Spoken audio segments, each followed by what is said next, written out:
السلام علیکم ورحمۃ اللہ وبرکاتہ۔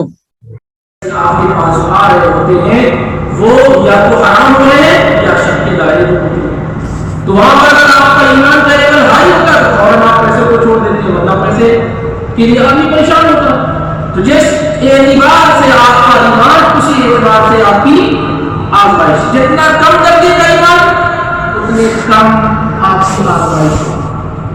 اور اس کے بعد اللہ کے رسول صلی اللہ علیہ وسلم نے فرمایا البلاء بالعبد حتى يتركه يمشي على الارض وما عليه خطيئة۔ یہ آزمائش گھنٹے 2 گھنٹے کے لیے، 3 2 دن کے لیے، مہینے 2 مہینے کے لیے نہیں، سال 2 سال کے لیے نہیں۔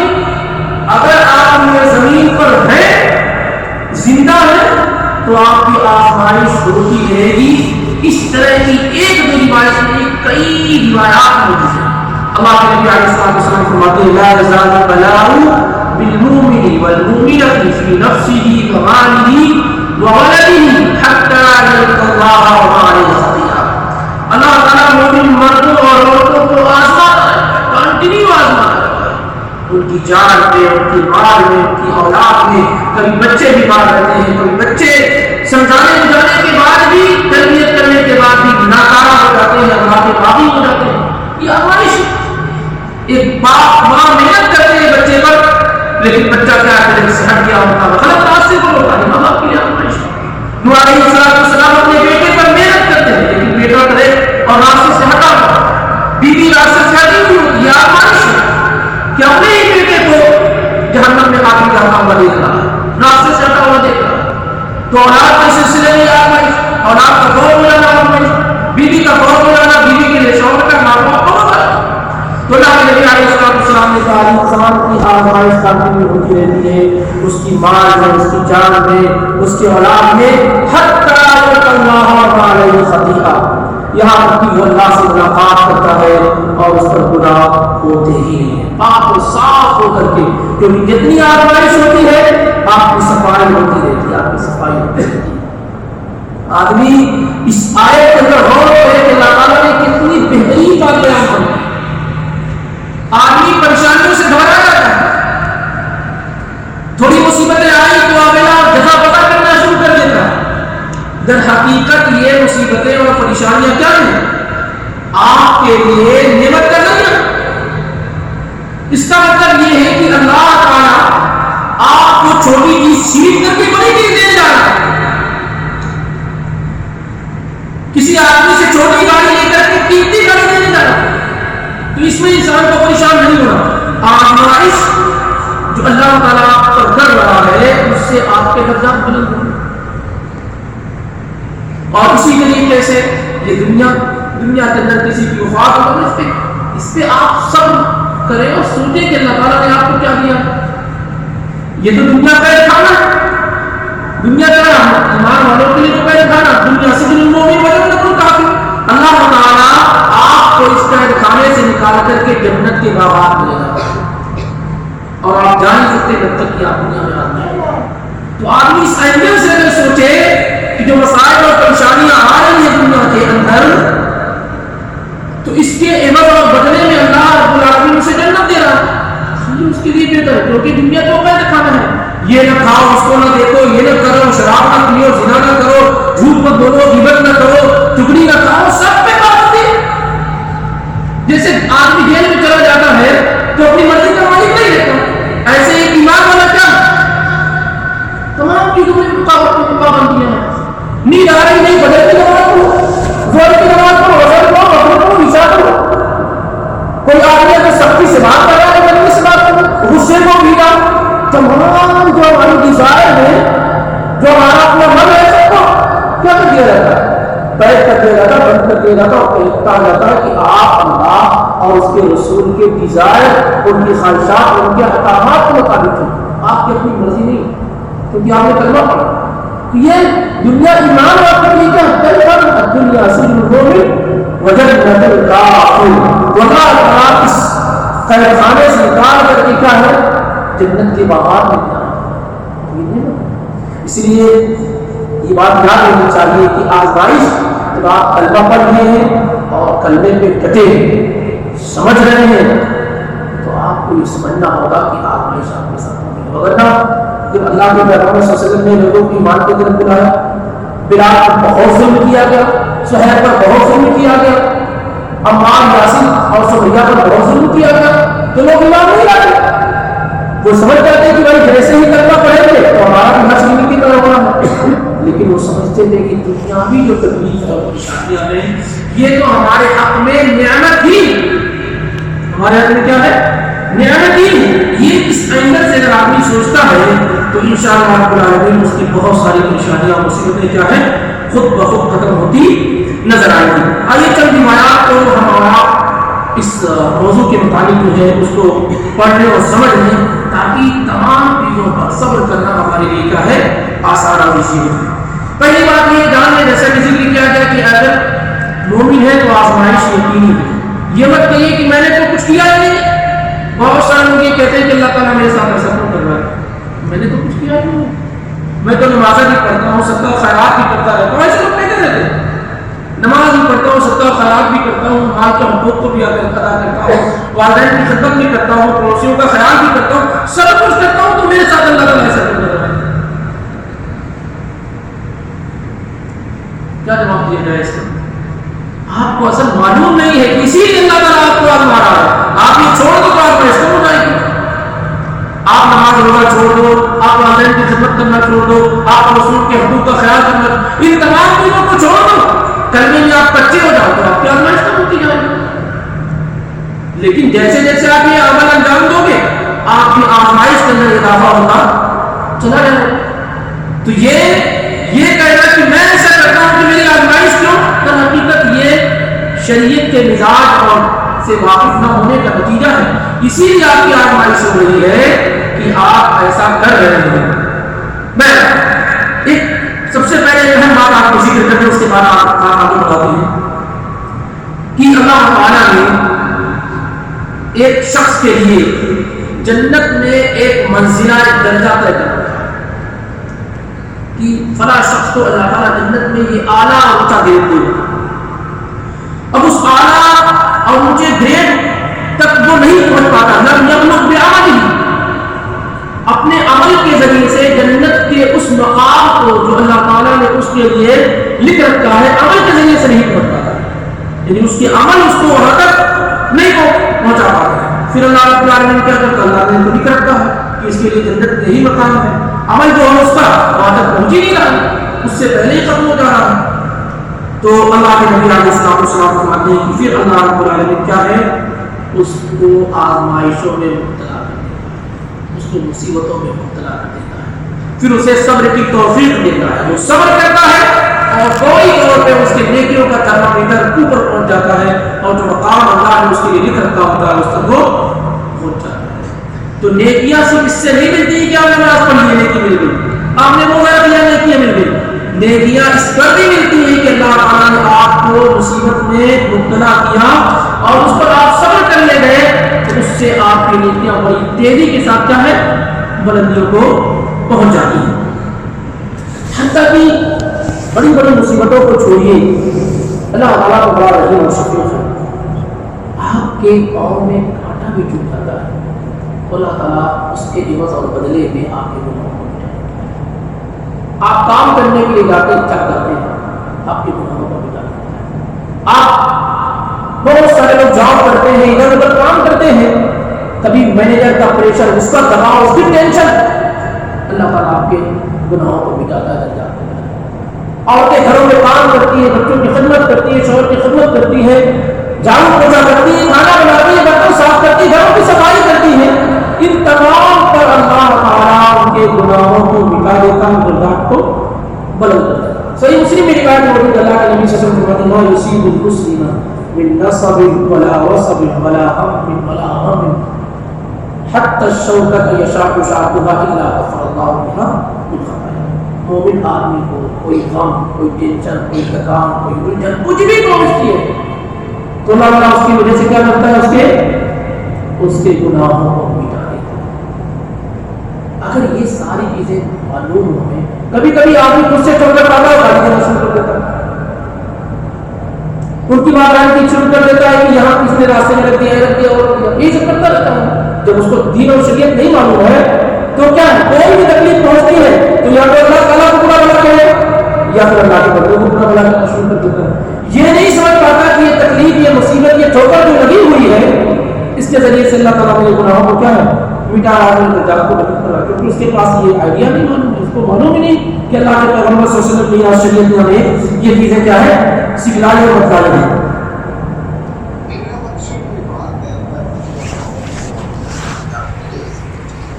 اسی طریقے سے اللہ کے پیغمبر فرماتے ہیں ان اعظم الجزاء ما اعظم البلاء،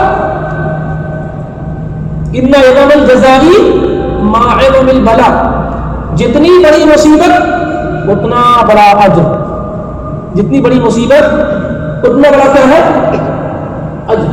وان اللہ اذا احب قوما ابتلاهم، جب اللہ کسی سے پیار کرنے لگ جاتا ہے تو اس کو مصیبتوں میں مبتلا کرتا ہے. ان اللہ اذا احب قوما ابتلاهم، جب اللہ کسی سے محبت کرنے لگ جاتا ہے اس کو مصیبت میں مبتلا کر دیتا ہے. مصیبت نہیں آ رہی ہے محمد لوگن تو اللہ قانون ہے کہ اللہ جس سے محبت کرتا ہے اسے ہی مصیبتوں سے بچا کرتا ہے، اسی ہی آگے شروع کرتا ہے. سب جانتے ہیں کہ اللہ کے پیغمبر صلی اللہ علیہ وآلہ وسلم سے اللہ سب سے زیادہ محبت کرتا ہے.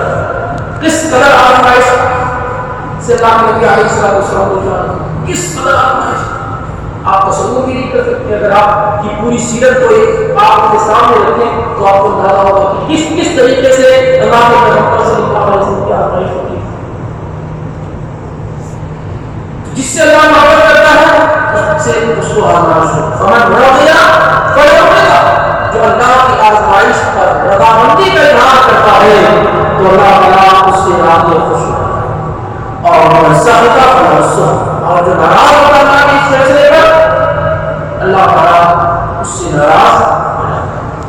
مزید یہ ہے کہ جب اللہ تعالیٰ بندے سے خیر و بھلائی چاہتا ہے، اذا اراد اللہ بعبده الخیر، جب اللہ تعالیٰ کسی بندے کے ساتھ بھلائی کا ارادہ فرماتا ہے عجل له العقوبۃ فی الدنیا، تو اس کی جو گناہوں کی سزا ہے اس کو دنیا ہی میں جلدی دے دیتا ہے. اس کی بتاؤ ظاہر سی بات ہے انسان سے گناہ ہوتا رہتا ہے اور اس کی سزا اسے کام ملی ہے قیامت کے لیے ملی ہے ایسا کوئی کتاب کے بعد. تو اللہ اس بندے سے محبت کرتا ہے تو اس کی وہ سزا جو حساب کتاب کے بعد ملی ہے اس کو بیماریوں کی شکل میں دنیا میں دے دیتا ہے، کسی اور مصیبت کی شکل میں دنیا میں دے دیتا ہے.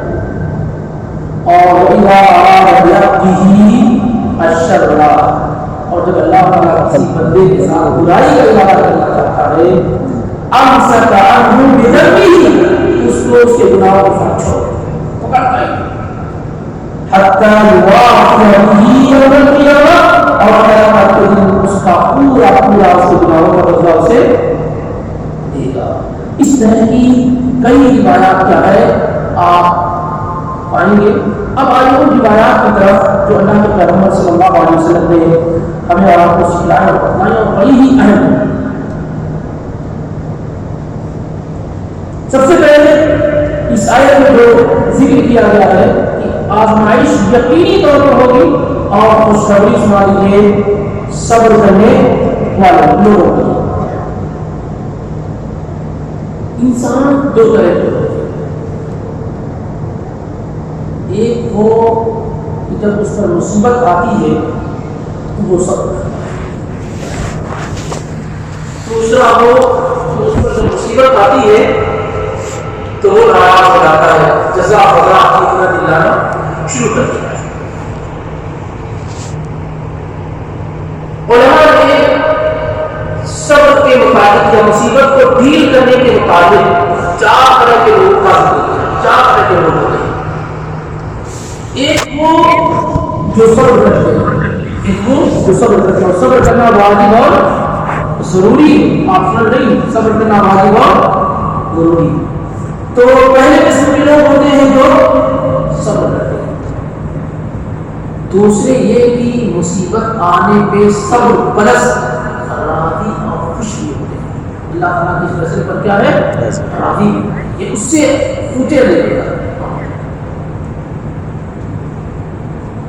اور تیسرے قسم کے لوگ وہ ہیں جو مصیبت آتی ہے صبر کرتے ہیں، اللہ کے اس فیصلے پر راضی ہوتے ہیں اور مزید شکر بھی اللہ تعالیٰ کا بجا لاتے ہیں. کیا کرتے ہیں؟ شکر بھی بجا لاتے ہیں. کیسے؟ کوئی آدمی اس کو مصیبت آئی ہوئی ہے، وہ شکر کیسے کرے گا؟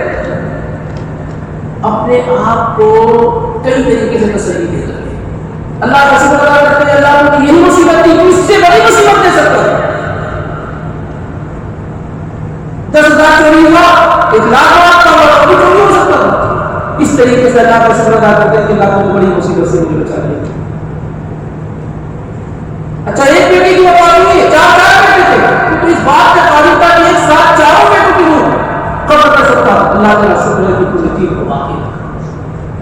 تو اس طریقے سے جو مصیبت آتی ہے اس سے بڑی مصیبت اللہ تعالیٰ اسے دے سکتا ہے، لیکن اس چھوٹی مصیبت پہ اللہ تعالیٰ کا وہ شکر بجا لاتا ہے کہ اللہ نے تھوڑا لیا، باقی تو سب میرے پاس پہنچ. اس طریقے سے دوسرے یہ ہے کہ وہ ثواب کی امید کرتا ہے. کیا کرتا ہے؟ ثواب کی امید کی ہوتا ہے. تو یہ جو لیول ہے یہ بہت ہائی لیول ہے کہ آدمی مصیبت پہ صبر کرے، اللہ کے فیصلے پر راضی ہو، مزید یہ کہ شکر گزاری بھی کرے. یہ بہت ہائی لیول ہے.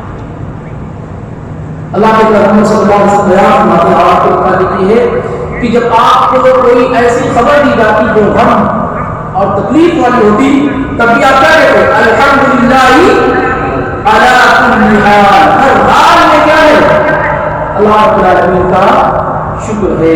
ہر حال میں اللہ رب العالمین کی تعریف ہے. ہمارے بعض بھائی اچھی حالت میں یہی کہتے ہیں. کیسے بھائی؟ الحمدللہ علی کل حال. الحمدللہ علی کل حال اس صورت میں کہا جاتا ہے جب آپ مصیبت میں ہوں گے، اور اگر مصیبت میں ہوں گے تو الحمدللہ علی تو تتم بنعمتہ الصالحات، کم سے کم الحمدللہ.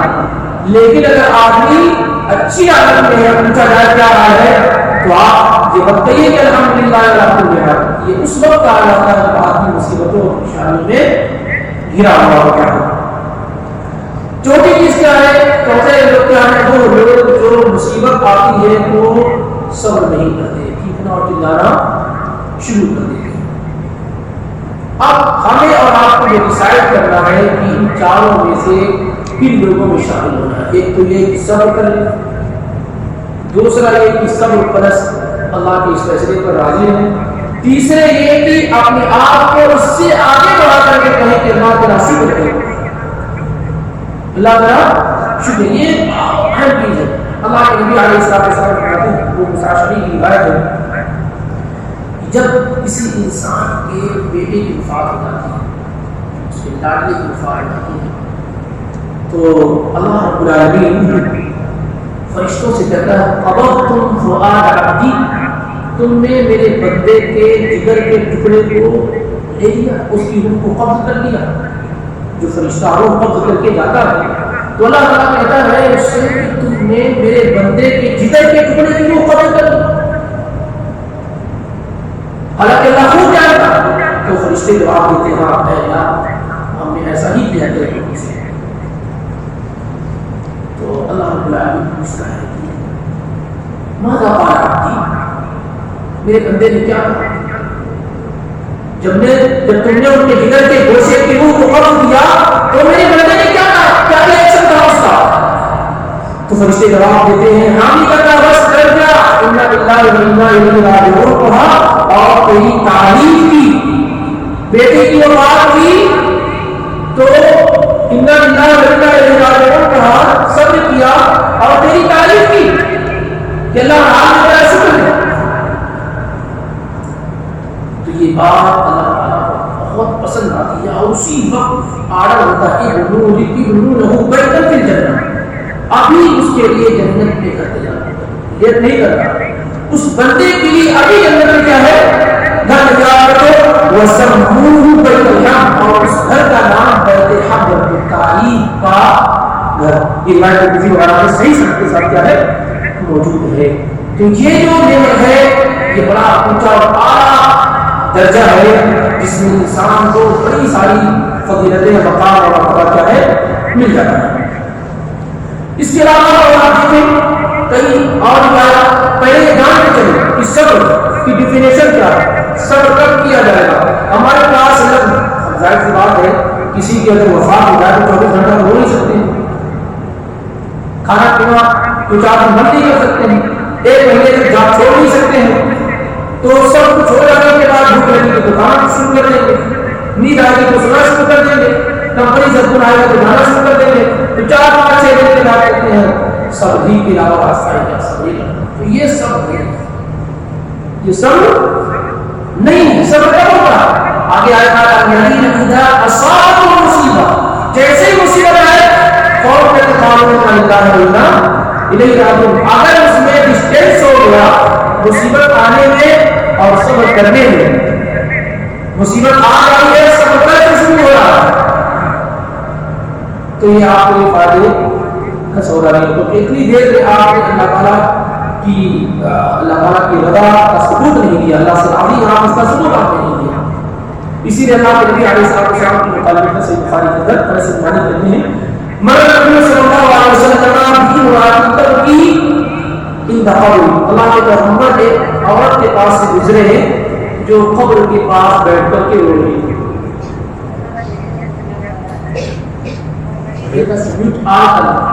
نہیں آپ میوٹ کرنے کے لیے بولیے کیونکہ ایڈمن لاگ نہیں ہے. آپ لوگ کوشش یہ کریں کہ مائک پر رکھیں، اور اس سے زیادہ ضروری ہے کہ قرآن کی تفسیر بیان کی جا رہی ہے تو اس سے فائدہ حاصل کریں، اور اگر مشغول ہے تو نکل جائیں، یہ زیادہ بہتر ہے. تو ہمارے نبی علیہ السلام دوسرے عورت کو کے پاس بیٹھ کر روئی تو آپ سے سب نے کہا اللہ سے ڈرو اور صبر. اس نے آپ سے کی طرف توجہ نہیں کی، پہچان نہیں کی، اور کہنے لگے یہ نہیں کام تو رکھتے ہیں فَإِنَّكَ لَمْ تُصَبْ بِمُصِيبَتِي، آپ کو مصیبت نہیں ملی جو مجھ کو ملی، آپ پر والا نہیں ہے جو مجھ پر آنا. اب جانتے ہیں ہر جگہ تقریر اور باس کا فائدہ نہیں ہوتا. حالات کو دیکھ آپ کے صدر سے اس نے کہا کہ دور آپ کو مصیبت تو نہیں آئی ہے تو مجھ پر آئی ہے، تمہیں کیا معلوم؟ اللہ کے پیغمبر صلی اللہ علیہ وسلم آپ کو پہچان نہیں سکے، آپ سے وہاں سے گزر گئے. یہ نہیں کہا کہ انٹروڈکشن کرنا اللہ کا پیغمبر اور اس کا رسول ہو اور یہ ہو، ایک جگہ ہوتی ہے نصیحت کرنے کی. لوگوں نے کہا فقیر اللہ انہو النبی صلی اللہ علیہ وسلم، تم نے کیا کر دیا؟ یہ تو اللہ کے پیغمبر صلی اللہ علیہ وسلم تھے جو تم کو اللہ فضل اور فقیر کی وصیت کر رہے ہو. فَأَتَتْ بَابَ النَّبِيِّ صلی اللہ علیہ وسلم فَلَمْ تَجِدْ عِنْدَهُ بَوَابِينَ. دوڑتی ہوئی آئی اور بعض بات یہ کی گویا کی جب اس نے اس کے کانوں میں سنا کہ اللہ کے پیغمبر تھے کأنَّ آخَرَ الْمَوْتِ، جیسے اس پر موت طاری ہو گئی. اس قدر وہ پریشان ہو گئی کہ میں نے اللہ کے پیغمبر سے یہ کیا کہہ دیا، اور بھاگی ہوئی آئی اللہ کے نبی صلی اللہ علیہ وسلم کے پاس اور کہنے لگی لم علیک اللہ کے پیغمبر نے کہا تو آپ نے کہا ان الصبر عند الصدمۃ، صبر جو ہوتا ہے وہ پہلی چوٹ جو لگتی ہے نا اسی وقت صبر کیا. صبر کب ہوتا ہے؟ جو چوٹ پہلی فوری طور پہ لگے اسی وقت جو آپ اپنے آپ پر کنٹرول کر لے جاتے ہیں. اس رونا 2-3 دنوں کے بعد تو ساری چیزیں ہلکی ہو جاتی ہیں. کتنے لوگ ہیں جس دن کے والد کی وفات ہوئی تو صورت حال کچھ اور تھی، آج دیکھیے ماشاء اللہ صورت حال کچھ اور ہے. اگر وہی پہلے دن والے نبی سے نہ جائے تو ختم ہو جائے گا، معاملہ ختم ہو جائے گا. تو وہ تو وقت کے ساتھ جو زخم ہوتے وہ نبی اور ختم ہوتے چلے جاتے ہیں. جب زخم لگے جب چوٹ لگے اسی وقت کیا ہے صبر کا مظاہرہ کرنا ہے. اسی طریقے سے وہ لوگ خاص طور سے جن کے بچے فوت ہو جاتے ہیں اور وفات اور بالغ ہونے سے پہلے فوت ہو جائے، ان تمام لوگوں کو کے لیے اتنی بشارتیں اور فضیلت دی گئی ہے کہ آدمی اپنے آپ کو یہ محسوس کرے گا کہ میں خوش قسمت نہیں ہوں کہ میری کوئی اولاد فوت نہ ہوئی. اگر احادیث کی فضیلت کا آپ کو علم ہو جائے تو بچے کی وفات نہ ہونے کا محسوس کر دیں گے کہ میں اتنے سارے بچے ہیں سب زندہ حیات ہیں، کوئی فوت نہیں ہوا. کیونکہ اللہ کے نبی علیہ السلام نے بات بیان فرمائی کہ جس کے بچے فوت ہو جائے یہ اس کے لیے بہت بڑی نعمت کا ذریعہ حاصل کر رہی ہے. اللہ کے نبی علیہ السلام نے صحابہ سے پوچھا، صحیح مسلم کی روایت ہے کہ ما ترون الرقوب فیکم، تو کس شخص کو بانجھ دیتے ہو، کس شخص کو کیا ہے بانجھ دیتے ہو. تو صحابہ نے کہا اللہ ایمان اللہ، وہ آدمی بانجھ ہے جس کے لیے جس کا کوئی لڑکا نہ ہو، جس کی کوئی اولاد نہ ہو، اس کو بانجھ دیتے. بات سمجھ ہے نا ضرور اس کے یہاں اولاد نہ. تو اللہ کے نبی علیہ السلام فرماتے ہیں لیس ذاک بالرقوب ولكنه الرجل الذي لم يقدم من ولده شيئا. حقیقت میں بانجھ وہ آدمی ہے، لا ولد وہ آدمی ہے جس نے اپنی اولاد میں سے کسی کو پہلے بھیجا نہ. کوئی اولاد اس کی فوت نہ ہوئی ہو، وہ ہمارے دین اور شریعت میں بات ہے.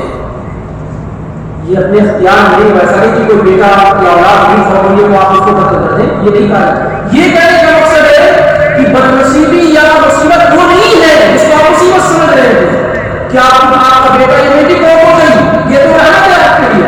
مصیبت یہ ہے کہ اللہ تعالیٰ نے آپ کی تمام اولاد کو بحیات رکھا ہے اور سب آپ کسی کی کیا ہے وفات نہیں ہوئی ہے. یہ ایک طریقے سے بہت بڑی محرومی آپ کے سامنے ہوگی. اسی طریقے سے اللہ کے نبی علیہ السلام فرماتے لا يحل لأحد من المسلمين ثلاثة من الولد، کسی بھی مسلمان کی اگر 3 اولاد فوت ہو جائے، بیٹا بیٹی ملا جیسے بیٹا یا صرف بیٹی اور یا 3 اولاد فوت ہو جائے تو اس کو جہنم نہیں چھوئے گی. اس کو جہنم کیا ہے نہیں چھوئے گی. جہنم میں وہ شخص داخل ہے الا حلت الحسن، مگر وہ بات اللہ بیان کرتی ہے ہر آدمی کو اس صراط سے گزرنا ہے اور اس صراط جہنم کی پشت پر لگایا جائے گا، وہاں سے اسے گزرنا پڑے گا. باقی یہ کہ جہنم میں داخل نہیں ہوگا. یہ بات کیا ہے صحیح بخاری مسلم میں موجود ہے. اسی طریقے سے دوسری حدیث یہ ہے جو صحیح مسلم میں اور موجود ہے سنن نسائی وغیرہ میں کہ اللہ کے نبی علیہ السلام فرماتے ہیں کہ کسی بھی مسلمان کی 3 اولاد فوت ہو جائے جو بالغ نہ ہوئے، بالغ ہونے سے پہلے 3 اولاد فوت ہو جائے الا ادخلهم الله واياهم بفضل رحمته الجنہ. تو اللہ تعالیٰ ان بچوں کو بھی اور ان کے ماں باپ کو بھی اپنے فضل اور اپنی رحمت سے جنت میں داخل کر دے گا. اور کہا جا رہا ہے جنت میں داخل ہو جائے. جو بچے فوت ہوئے ہیں دنیا میں 2 یا 3 جو بھی، ان سے کہا جا رہا ہے جنت میں داخل ہو جائے. فیقولون تو کہیں گے حتی یجیء ابوانا، کھڑے رہیں گے جائیں گے ہی جنت میں یہاں تک کہ ہمارے باپ آتا ہے. ہم جنت میں نہیں داخل ہوں گے یہاں تک کہ ہمارے باپ اور بچے کہیں گے. جو بچے فوت ہو گئے بچپن میں، وہ لوگ جو بچوں کے تارے لگا رہے ہیں نا، واللہ العظیم اس قدر پچھتائیں گے قیامت کے دن، اس قدر پچھتائیں گے قیامت کے دن جس کا انہیں احساس تک بھی نہ سکے. وہ سمجھ نہیں پاتے کہ نیکیاں آتی کہاں سے، انسان کا مقام کرنا بلند ہوتا کہاں سے. آپ نے تو بچوں کو کے راستے ہی بند کر دیے. کتنی مخالفات ہوتی ہے شریعت کی، اسے الفاظ میں بیان نہیں کیا جا سکتا. کتنی نعمتوں سے انسان محروم ہوتا ہے، اسے الفاظ میں بیان نہیں کیا جا سکتا ہے. وہ لوگ جو اپنی اولاد کی تعداد اور کوانٹٹی کو کم سے کم کرتے چلے جاتے ہیں، تعجب ہوتا ہے بات کہ وہ لوگ بھی اسی بیماری کے اندر مبتلا ہیں. 1 2 لاکھ پر تو شادیاں ایسی کرتے ہیں تو آپ ایسے بھی کرتے، اور مزید یہ کہ اس کام پہ بھی کام کرتے ہیں. اس کام پہ بھی کیا کرتے چلے جاتے ہیں. جب 2 ہی ٹیم ہے تو ٹیم بنے گی کہاں سے؟ جب یہی 2 ہے تو کہاں؟ اور اگر اتفاق سے ختم ہو گئے تو وہ صبر کرنا ان کے لیے آسان نہیں ہے. راستے تو انہوں نے بند کر رکھے ہیں. اس لیے انسان احادیث پر غور کرے گا تو اسے معلوم ہوگا کہ اس اولاد اس کی کتنی بڑی نعمت ہے. اور جب اولاد کی کثرت ہوتی ہے تو اس میں کچھ وفات پاتے ہیں. تو وہ اولاد سے جب کہا جاتا ہے کہ جنت میں داخل ہو جائے تو کہیں نہیں حتیٰ یدی آپ ہونا یہاں تک کہ ہمارے ماں باپ آ جائے اور ان کو فورس کیا جائے بار بار آ جائے سلام مرات 3 مرتبہ آ جائے داخل نہیں تو اللہ تعالیٰ حکم دے گا ادخلوا الجنت انتم والاولاد جاؤ تم اور تمہارے ماں باپ سب جنت میں تب بچے پھر کیا ہے جنت میں داخل. اسی طریقے سے ایک روایت یہ بھی ہے کہ اللہ کے نبی علیہ السلام عورتوں کے پاس ہے. عورتوں کا ہفتے میں ایک دن درس متعین تھا. نبی صلی اللہ علیہ وسلم سے عورتیں کہتی ہیں آپ مردوں میں خطاب کرتے ہیں عورتیں محروم ہو جاتی ہیں تو آپ صلی اللہ علیہ وسلم نے ان کے لیے ایک دن طے کر رکھا ہے عورتیں جمع ہوں. تو سبھی جانتے ہیں کہ بچوں سے محبت عورتوں کو زیادہ ہوتی ہے اولاد سے محبت عورتوں کو زیادہ ہوتی ہے. پھر یہ ہے کہ وہ تکلیف کے ساتھ بچوں کو پیدا کرتی ہیں جلتی ہیں پیٹ میں رکھتی ہیں اور اپنے خون کو دودھ کی شکل میں وہ پلاتی ہیں. یہ ساری چیزیں تو اللہ کے پیغمبر صلی اللہ علیہ وسلم بڑے حکیم ہے گفتگو ایسی ہی آپ کو تو جو عورتیں آئی آپ کے پاس آپ نے آپ نے وہ باتیں سکھلائی جو اللہ تعالیٰ نے آپ کو سکھلائی. کیا کہا ما منکن من امرأۃ تقدم بین یدیہا من ولدہا ثلاث تم میں سے جو بھی عورت اپنے 3 بچوں کو آگے بھیج دے یعنی فوت ہو جائے الا کانوا لہا حجابا من النار مگر وہ بچے تمہارے لیے جہنم میں داخل ہونے کے لیے رکاوٹ اور بار بن جائیں گے تمہیں جہنم میں داخل نہیں ہونے دیں گے. تو ایک اور نے فوراً کہا وَسْنَيْن اے اللہ کے پیغمبر اگر 2 اور آپ کسی کی فوت ہو جائے تو اللہ کے نبی علیہ السلام نے کہا 2 بھی. تو یہ کیا ہے کتنی بڑی بشارت ہے کہ وہ بچے جنت میں داخل ہونے کا اور جہنم سے بچنے کا ذریعہ. یہ اولاد کے متعلق ہو گئی روایت اولاد کے متعلق. اب آگے یہ جاننے کی کوشش کرتے ہیں اولاد کے علاوہ بیوی مسلمان آدمی کے لیے بیوی بڑی اہم ہوتی ہے بیوی کے لیے شوہر بہت اہم ہوتا ہے. یا اسی طریقے سے ماں باپ ہو گئے دوسرے دوست اور احباب ہو گئے رشتہ دار ہو گئے کوئی ایون اگر آپ کا دوست بھی ہو اللہ کے نبی علیہ السلام ما لعبدي المؤمن عندي جزاء إذا قبضت صفيه من أهل الدنيا ثم احتسبه إلا الجنة. مومن بندے کے لیے میرے پاس بطور بدلہ جو چیز موجود ہے اس مومن بندے کے لیے کہ میں اس کے کسی بھی چہتے کی روح کو قبض کر دوں.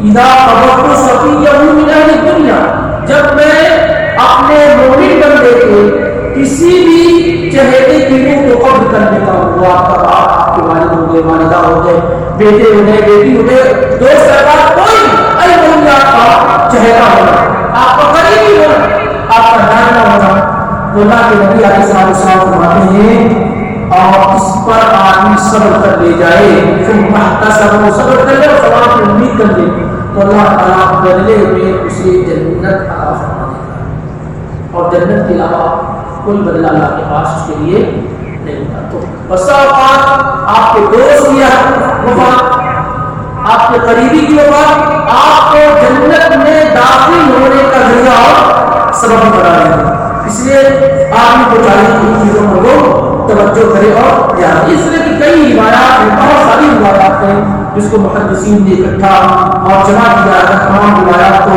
ذکر کیا جائے تو کافی وقت کیا ہے نکل جائے گا. لیکن یہ بات ہمیں اور آپ کے ذہن پر پہنچ چکی ہے کہ آدمی پر کتنی بھی بڑی مصیبت آئے وہ مصیبت انجام کے اعتبار سے اس کے لیے کیا ہے رحمت. مصیبت انجام کے اعتبار سے اس کے لیے کیا ہے رحمت. مصیبت انجام کے اعتبار سے اس کے لیے جنت میں داخلے کا ذریعہ ہے جہنم سے بچنے کا ذریعہ. پھر اتنی ساری چیزیں ہیں جس کے ذریعے سے ہمارے لیے بہت آسان ہو جائے گا صبر کر لے گا. ایک حدیث جو سننے کے والے ہمارے موجود ہے وہ بھی ذہن میں آنی چاہیے. آپ نے فرمایا اے لوگوں ایما احد من المؤمنین اصیب بمصیبہ، اے لوگوں تم میں سے کوئی بھی اہل ایمان کو اگر کوئی مصیبت پہنچ جائے، کوئی بھی مصیبت، فَلْيَتَعَزَّ بِمُصِيبَتِهِ، تو اپنی مصیبت کو وہ میری مصیبت کے ساتھ کیا ہے تسلی حاصل کر لے. میری مصیبت مجھ پر مصیبت آئی ہے اس کے ذریعے سے وہ تسلی حاصل کر لے. اس مثال کے طور پر ایک آدمی ایک ہاتھ کر دیا، مصیبت ہے، سامنے والے کو اس کا دو ہاتھ کٹا ہوا ہے تو اس سے کیا ہوتا ہے، اس کو تسلی ملتی ہے. تو اللہ کے نبی علیہ السلام نے کہا کہ جس آدمی کو کوئی مصیبت آئے وہ میری مصیبت سے تسلی حاصل کرے. اس کا دو معنی بیان کیا گیا. ایک معنی یہ کہ سب سے بڑی مصیبت جو آنی تھی وہ آ چکی ہے. سب سے بڑی مصیبت یہ ہے اللہ کے پیغمبر کا اس دنیا سے رخصت ہو جانا. اب اس سے بڑی سورہ زمین پر کوئی دوسری مصیبت نہیں. تو جب ہم اور آپ اس بڑی مصیبت کو برداشت کر لے رہے ہیں تو اس کے بعد کسی کوئی بھی مصیبت کیا ہوگا. جیسے ام المؤمنین عائشہ صدیقہ رضی اللہ تعالیٰ عنہا فرماتی ہیں کہ اللہ کے پیغمبر کو جو موت کے وقت تکلیف تھی، جو سکرات کے حالت میں جو تکلیف آپ ہوئی، اس کو دیکھنے کے بعد اگر میری نگاہ میں کوئی بھی ہوتا ہے تو کچھ بھی احساس نہیں ہوتا کیونکہ میں بہت بڑی تکلیف تو آدمی کیا نہیں سکتا کہ آدمی اپنی تکلیفوں کو میری تکلیف سے کیا ہے تسلی حاصل کرنے کی کوشش کرے. ایک معنی یہ کہ سب سے بڑی مصیبت آپ کی وفات آنی تھی وہ آ چکی. دوسرے جو مصیبتیں آپ پر آئی ہیں اس طرح کی مصیبت پھر کسی اہل ایمان پر نہیں آ سکتی ہے کیونکہ آپ فرماتے ہیں مصاب بے مصیبت بعدی اشد علیہ مصیبتی، کسی بھی انسان پر ہرگز میری مصیبت سے بڑھ کر کے کوئی مصیبت کوئی پریشانی نہیں پہنچ سکتی ہے. تو یہ بھی کیا ہے ایک تسلی کا ذریعہ اور سبب ہے. تو یہ طے ہو گیا کہ آزمائش یقینی ہے اور جس قدر آپ کے ایمان کا لیول ہوگا اسی قدر آپ کی کیا ہے آزمائش ہوگی. آزمائشیں اہل ایمان کے لیے رحمت ہے. ان لوگوں کے لیے جو اہل ایمان نہیں ان کے لیے زلزلے آئے، ایک ہی چیز آئی، زلزلے میں مسلمان تباہ ہوئے تو ان کے لیے رحمت ہے. کافر تباہ ہوئے تو ان کے لیے آزاد. ایک ہی مصیبت، ایک آدمی دو آدمی کام کرتے ہیں ایک کمپنی میں، دونوں کو ٹرمینیٹ لیٹر دے دیا گیا، نکال دیا گیا. ایک آدمی کا ایمان ہے اس کے لیے نعمت ہے رحمت ہے اور دوسرے کے لیے کیا آزاد. تو اہل ایمان پر کوئی بھی مصیبت آئے یہ اس کے لیے کیا ہے، یہ نشانی ہے کہ اللہ تعالیٰ اس سے محبت کرتا ہے اور اس سے بہترین مقام پر جگہ دینے والا ہے. اسی لیے جو الفاظ کہے کہا مبشر الصابرین، بھائی سائیکل کی جگہ پہ مرسیڈیز ملنے والی ہے ابھی تو بشارت ہوگی، ورنہ آپ کے آدمی بیمار ہو اور اچھا ہو تو بگڑ جائے گا. کوئی آدمی کہ گھر میں چوری ہو جائے اور آپ کا بہت اچھا ہو بگڑ جائے گا، ماں کا کتنا آدمی کو شروع کر دے گا. یہاں کہا جا رہا ہے کہ ہم تمہیں آزمائیں گے تمہاری جانوں میں کمی کر کے، مالوں میں کمی کر کے، باغات میں کمی کر کے اور خوف میں مبتلا کر کے اور بھوک میں مبتلا کر کے اور اس کے بعد کیا کہنا صبر کرنے والوں کو خوشخبری سناتی. مطلب یہ ہے کہ یہ کیا ہے ہمارے اور آپ کے لیے نعمت کا سبب اور ذریعہ ہے. اور ویسے بھی عقلی اعتبار عقلی اور طبعی دونوں اعتبار سے دیکھا جائے تو مصیبتوں پہ صبر کرنا یا مصیبتیں ہمارے اور آپ کے لیے کیا ہے نعمت ہی کا ذریعہ سبب ہے. عقلی اعتبار سے دیکھیں کہ جب اللہ تعالیٰ ہی مالک الملک سب کچھ اسی کے اختیار میں ہے تو عقلی اعتبار سے وہ جو چاہے کرے تو کوئی جو ہے جزا وعدہ کرنے کا کچھ کرنے کا اپنی عقلی اعتبار سے جب کچھ سب کچھ اللہ ہی کا ہے وَلِلَّهِ مُلْكُ السَّمَاوَاتِ وَالْأَرْضِ وَمَا فِيهِنَّ، زمین و آسمان اور اس کے درمیان جو چیزیں سمجھ آتی ہم اللہ کے آپ اللہ کے سب اللہ. تو آپ جیسے اپنے گھر میں جو چاہتے ہیں کرتے ہیں تو روکنے کے لیے نہیں جا سکتے، نہ کوئی روکنے کے لیے جا سکتا ہے. آپ اپنا پیسہ ہے جس طریقے سے چاہتے ہیں جہاں چاہتے ہیں سب کرتے ہیں. تو جب سب کچھ اللہ کا ہے تو اللہ کسی کو زندگی دے، کسی کو موت دے، کسی کو بیماری میں مبتلا کرے، کسی کو شفا دے، تو عقلی اعتبار سے کوئی اعتراض تو نہیں بنتا ہے۔ اور طبیعی اعتبار سے دیکھا جائے، فطری اعتبار سے دیکھا جائے کہ صبر کرنے کا بڑا فائدہ اس میں کیا ہو سکتا ہے کہ اللہ تعالیٰ جو ہے ہمیں اور آپ کو دنیا کی جو جہنم ہے اس سے نکال کر کے جنت کے باغات میں جانا چاہ رہا ہے، تو یہ بھی ہمارے لیے بہتر ہے کیونکہ صبر ہی کرنے والے کے لیے جنت ہے، جو اسے کسی کے لیے جنت نہیں۔ اگر کوئی آدمی صبر نہیں کر سکتا تو جنت تو پا ہی نہیں سکتا۔ کوئی آدمی اگر صبر نہیں کر سکتا ہے تو جنت پا ہی نہیں سکتا۔ اور بتایا گیا پچھلے ہفتے میں کہ صبر کی کئی قسمیں ہیں، 3 قسمیں ذکر کی گئی۔ اسی لیے جب کوئی آدمی جنت میں داخل ہوگا تو جو فرشتے جنت کی دیکھ پر معمول ہوں تو کیا کہیں گے؟ سلام علیکم، سلام علیکم بما صبرتم، تم پر سلامتی ہو اس صبر کے ذریعے سے جو تم نے کیا۔ سلام علیکم بما صبرتم فنعم عقبی الدار، کہ جو صبر کی وجہ سے تم نے کتنا بہترین مقام اور ٹھکانہ اور جنت کیا ہے۔ یہ فرشتے کہتا ہے جو اللہ تعالیٰ نے قرآن میں سورہ رات کے کہ جنت میں جب آدمی داخل ہو جائے گا تو فرشتے یہی کہیں گے یہ جو تمہیں جنت مل رہی ہے نا یہ صبر کے ذریعے سے ہی مل رہی ہے۔ اسی لیے اللہ تعالیٰ نے آگے الذین اذا اصابتهم مصیبہ یہ کام نام ہے ان لوگوں کو خوشخبری سنا دی جو صبر کرنے والے ہیں، جب ان کو کوئی بھی مصیبت پہنچتی ہے، کوئی بھی مصیبت یہ نہیں ہے کہ آپ کی جاب چلی جائے، مصیبت یہ نہیں ہے صرف کہ گھر میں کسی کی وفات ہو جائے، بلکہ اگر آپ کا چپل اور جوتا بھی ٹوٹ جائے گا، دروازے سے ٹھوکر بھی لگ جائے تو یہ بھی کیا ہے، یہ سب مصیبت میں ہی کاؤنٹ کیا جائے گا، یہ سب مصیبت میں ہی کاؤنٹ کیا جائے گا۔ عمر بن خطاب رضی اللہ تعالیٰ عنہ کے متعلق ہے کہ ان کے جوتے کی جو فیتا وغیرہ ہوتا ہے جسے مانتے وہ ٹوٹ گیا، انقطاع قبال نال عمر رضی اللہ تعالیٰ عنہ کے جوتے کا کچھ حصہ ٹوٹ گیا اور وہ چل رہے، تو جیسے ہی ٹوٹا انہوں نے کہا عمر رضی اللہ، تو لوگوں نے کہا یا امیر المومنین افی قبالی نالکا، اتنی چھوٹی چیز جوتا اور چپل کے ٹوٹنے پر بھی آپ کا انا للہ و انا الیہ راجعون کر رہے ہیں؟ تو انہوں نے کہا نعم، ہاں، کل شیء اصاب المؤمن یکرہہ فہو مصیبہ، ہر وہ چیز جو مومن آدمی کو پہنچتی ہے اور مومن آدمی اسے پسند نہیں کرتا ہے تو کیا ہے؟ مصیبت۔ تو کیا ہے؟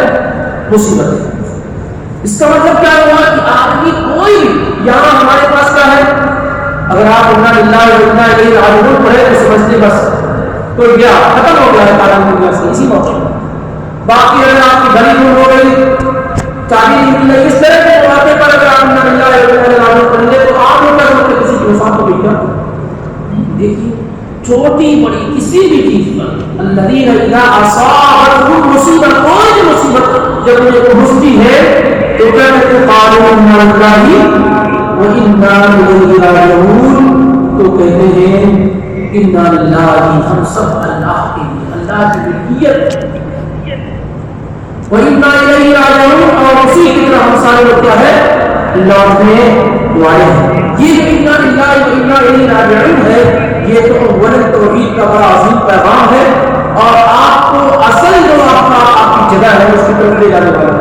اسی لیے سعید بن جبیر رحمۃ اللہ علیہ فرماتے ہیں، عبداللہ بن عباس کے شاگرد ہیں سعید بن جبیر، وہ کہتے ہیں کہ یہ کلمہ انا للہ و انا الیہ راجعون، یہ کلمہ صرف اور صرف اللہ کے پیغمبر محمد رسول اللہ صلی اللہ علیہ وآلہ وسلم نے پڑھا ہے۔ کون سا کلمہ؟ انا للہ و انا الیہ راجعون۔